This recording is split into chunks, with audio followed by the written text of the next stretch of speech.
and Mike Hall is here to be our keynote speaker. Let me tell you about Mike. Mike and I have known each other for a number of years now. Mike started out as a private, came in the mid-70s, became a Ranger. He'll tell you a little bit about his story. Became a Ranger and served as a Ranger for almost his whole career. Served as the JSOC, the Regimental Senior Enlisted Advisor, the JSOC Senior Enlisted Advisor, the USASOC Senior Enlisted Advisor. He continues to give back continually. Now, that's where he and I interact regularly, is helping young Rangers transition out of the military and make good decisions as they move forward. General McChrystal called Mike Hall the best soldier he ever known. I think he's the best person I've ever known. I have to tell you, I think the world of Mike Hall. I've seen him work with young Rangers, my son being one of them. And so I want to thank him for being here, and I want to introduce my good friend, Mike Hall.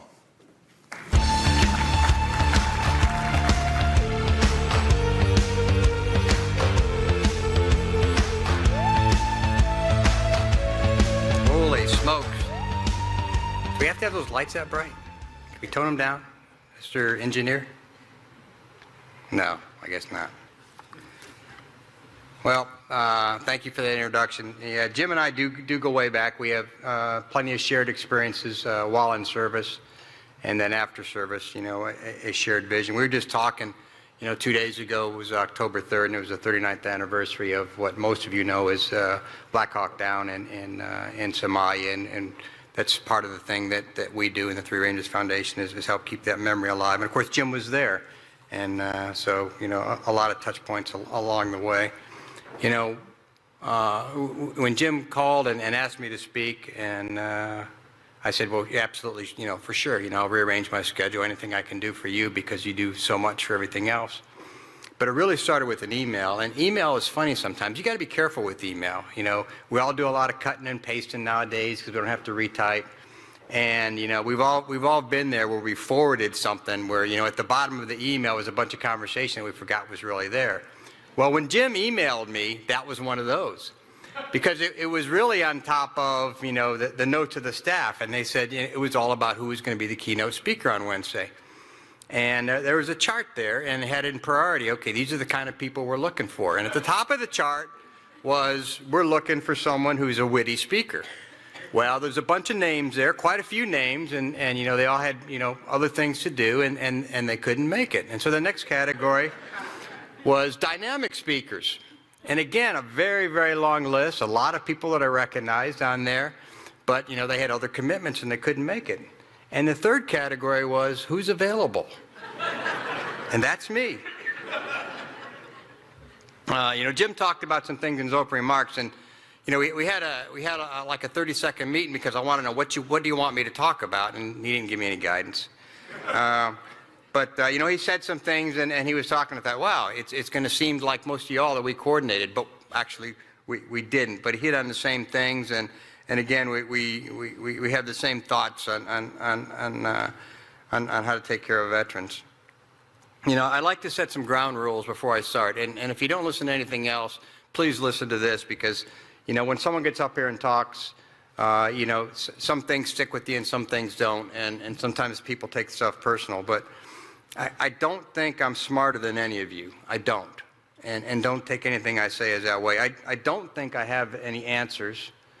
And I'm not preaching to anybody or calling anybody out. So nobody take it that way, but you're going to hear, you know, my experiences on how I think we can all do better. And they're my experiences. I mean, all your organizations out there, it's based on your experiences and how you think you can help. And that's the perspective you're going to get from me. You know, but I think what we all want to get at is how do we make this generation of veterans, you know, more effective, you know, than the most effective they can be. And I'll stutter a little bit, and I usually don't like to read a speech. I like to talk off my notes, but you know, when I retired the first time, this was in 2008, they had just started, you know, doing brain scans, and they did mine, and they said, we've never seen anything like this before. And we don't know what to do about it, but have a nice day. So I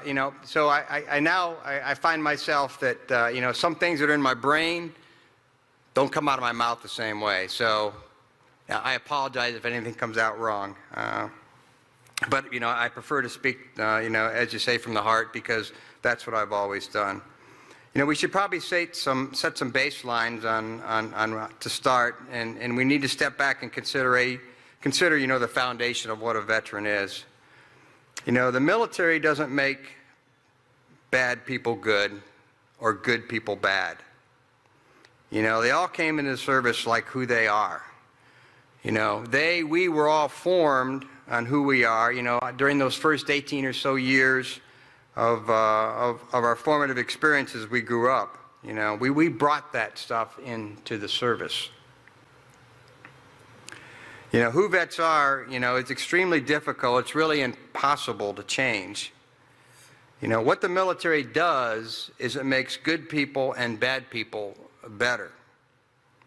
Sometimes for short periods of time, by placing them in an environment that is not completely controlled. There's a common misperception out there that the military is a controlled environment. That's not the case at all. People don't really do hard things in life because they have to. They do it because they want to. Nobody charges a machine gun bunker because the sergeant says charge a machine gun bunker. They charge a machine gun bunker because they have confidence in the sergeant or the lieutenant that they're going to be, that's the right decision, that they have all the support that they need. And sometimes people are changed because after they get out, for a longer period of time, they're put in an environment that reinforces that environment that they had in the military. But you can't change people, but you can change how people act based on the environment that you put them in. And I think that's a lot of what we're all trying to do, is affect that environment.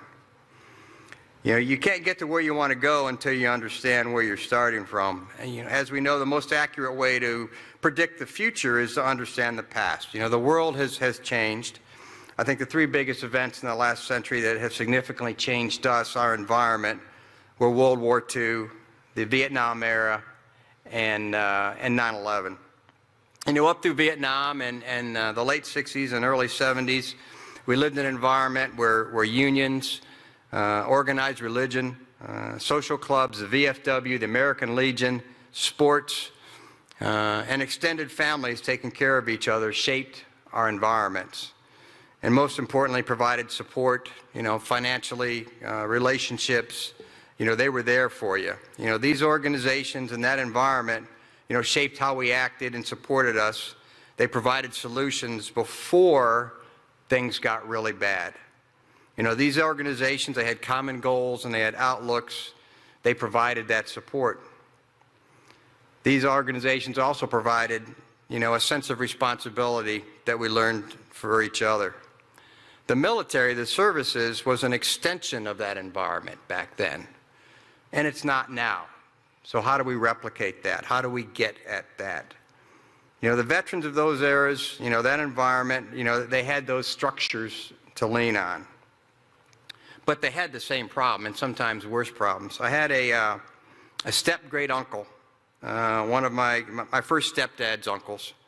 I had a couple stepdads.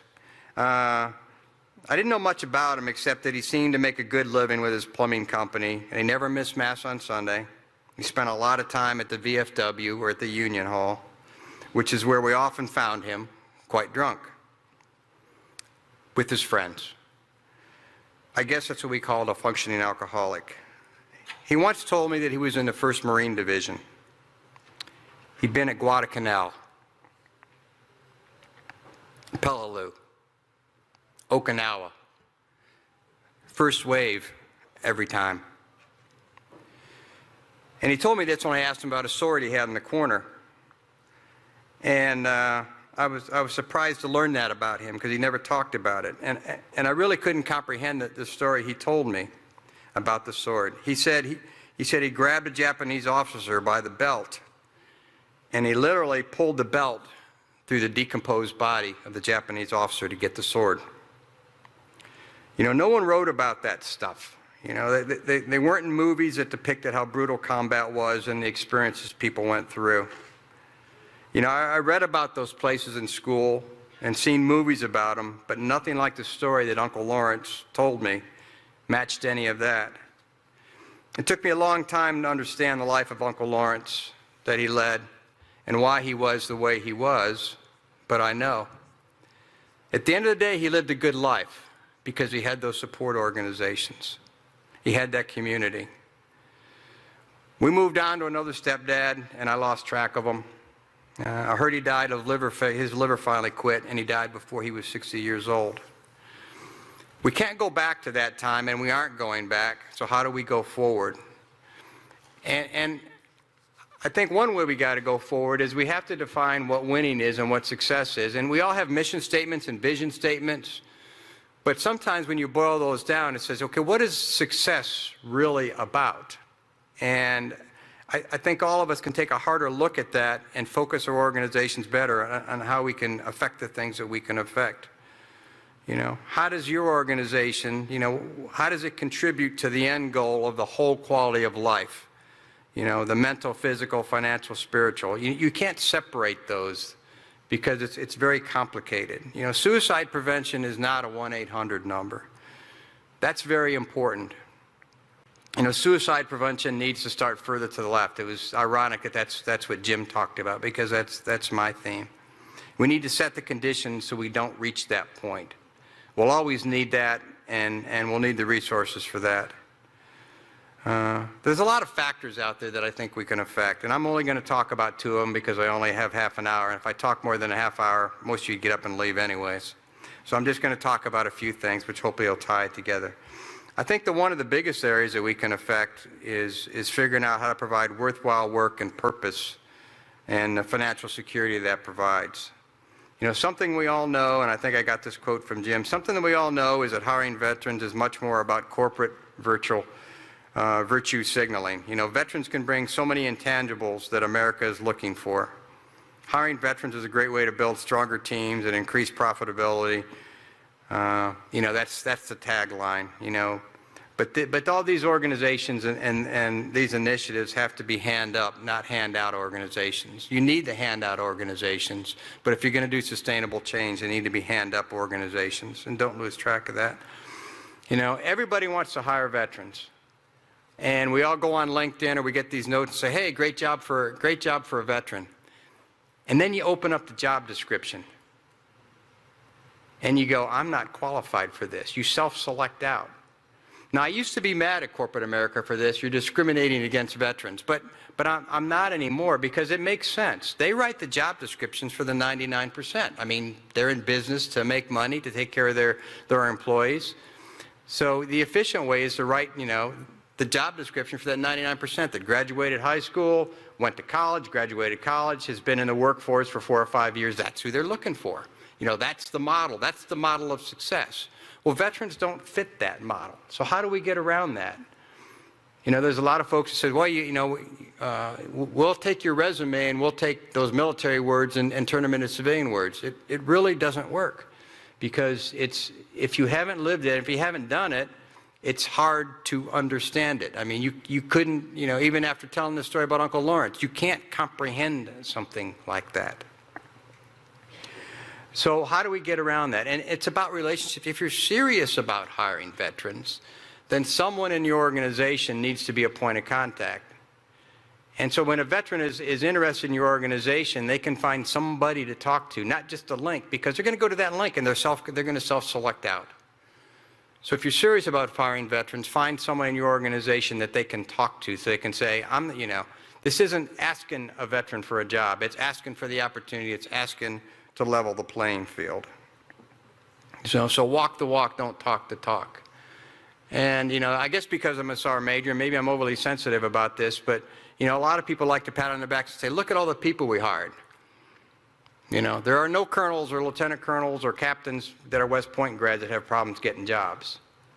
And those people usually aren't the ones that have the issues that we're talking about. It's the enlisted force, and that's what we need to concentrate on.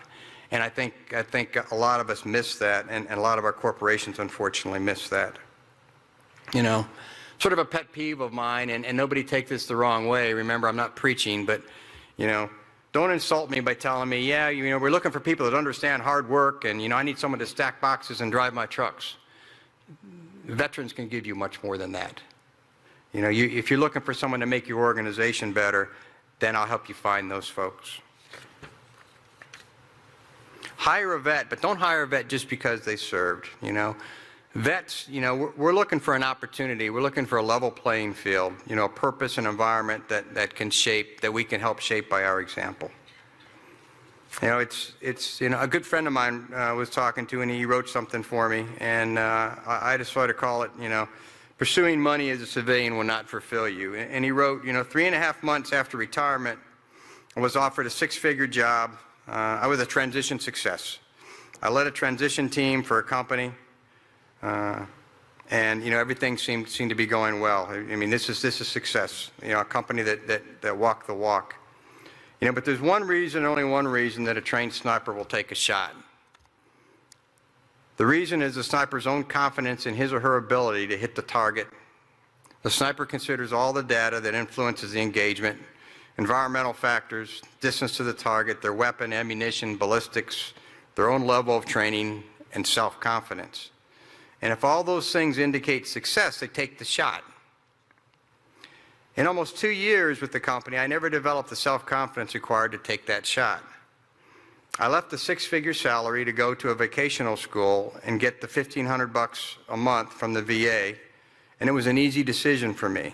A big part of that decision rested on the fact that I've never done anything in my life with money in mind.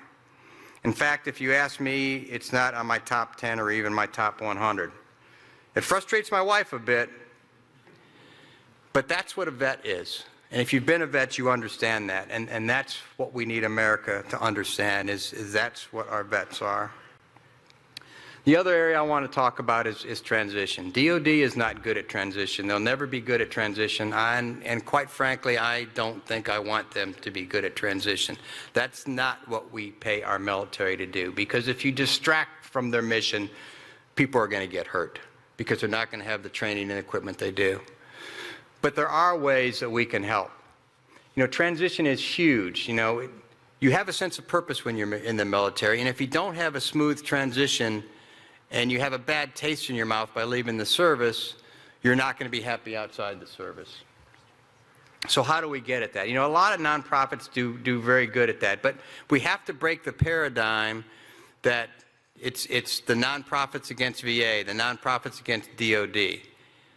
I got news for everybody. Everybody transitions out of the Army at a certain point. So nonprofits getting involved with DOD to make them understand that we're not trying to hire your best people away. Every successful organization understands that if you want to recruit the best people and get the best people, you have to invest in them. And they also understand by doing that, you're going to lose a lot of good people. But as, ironically, as Jim said again, the best spokesman for getting people to recruit people in the military is a successfully transitioned veteran.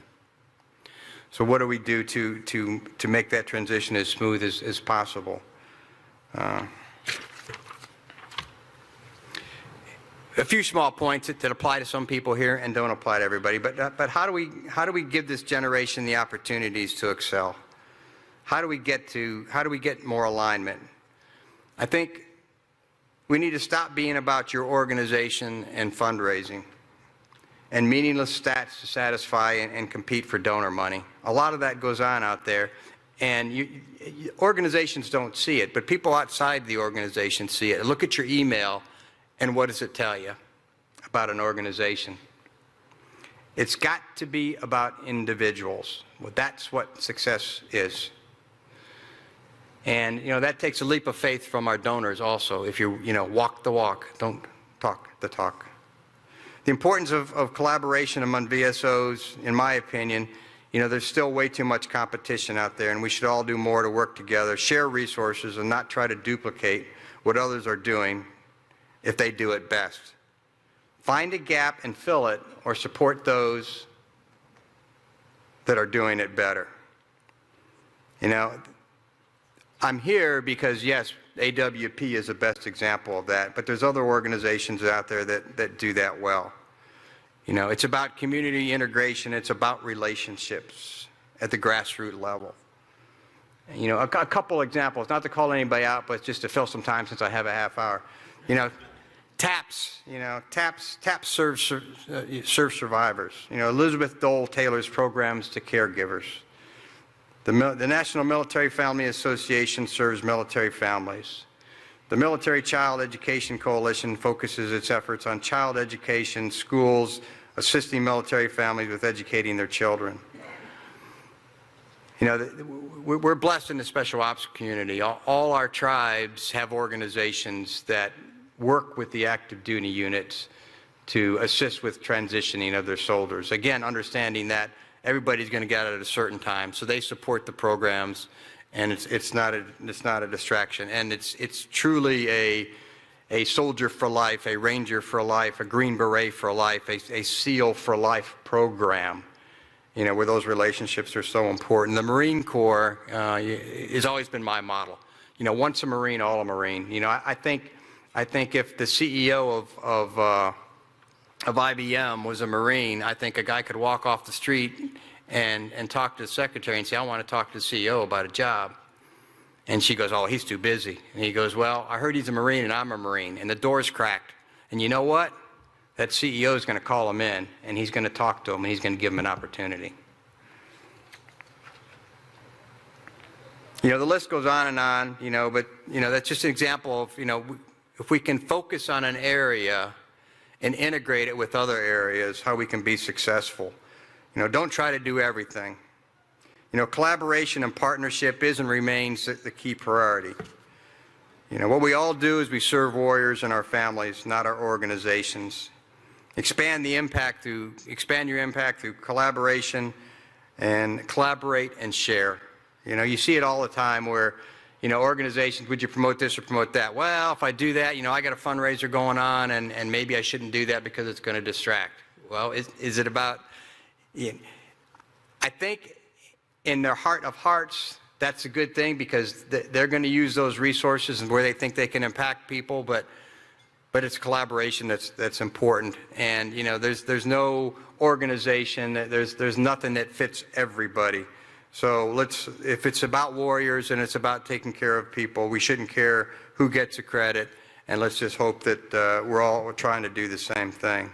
It's about the vet. It's not about you.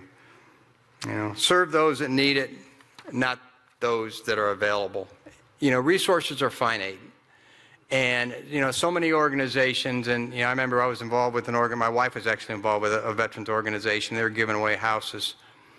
You know, that's pretty neat. And you looked at the list and you looked at the stories of the folks that were getting houses. Did they all deserve assistance? Absolutely. Were they the people that had the most need? And the answer was no. You know, but we all want to feel like we're helping. But, you know, one thing you learn in the military is that, you know, there's always enough resources to go around. You know, the good organizations take care of those people by using those resources, you know, wisely. You know, the model must be community-based. It's got to be integrated. And its underlying purpose is to provide high-touch, highly localized, and upstream support for veterans and their families. It's got to be warrior-centered, holistic, highly accessible, and driven by the power of collaboration. I keep using that word because it's so important.